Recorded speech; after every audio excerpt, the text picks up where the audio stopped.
Well, this video is part of a project I'm doing with NHS Blood and Transplant, and the project is about raising awareness around organ and blood donation, African, Caribbean, and generally speaking, Black communities. It is necessary for people like myself to do these projects simply because the levels of donation in our communities are quite low.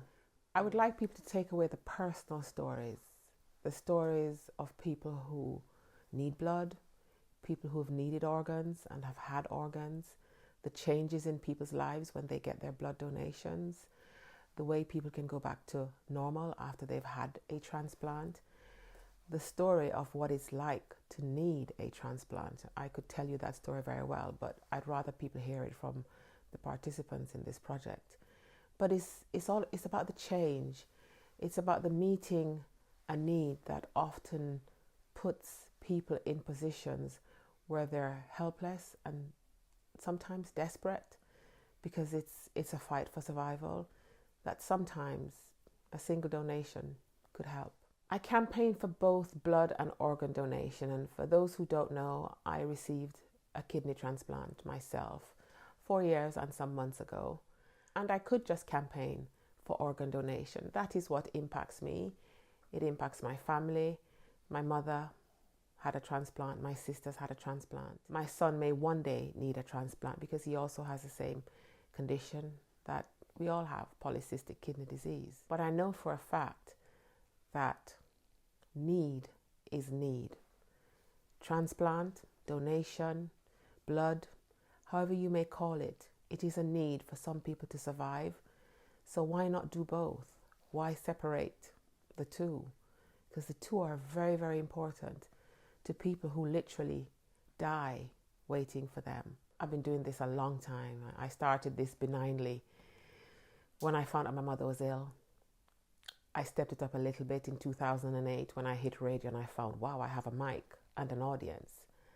But I've always been concerned about the need for more blood and organ donation from people that look like me. I feel it's necessary for someone like me to campaign because I have a story to tell myself.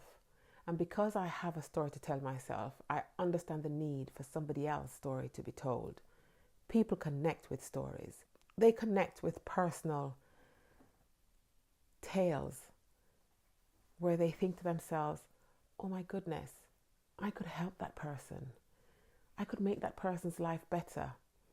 In our communities, you know, the need is just so much more because we're heavily represented in the statistics for the need for blood and organs, but donation levels within our communities not as high as they should be or could be.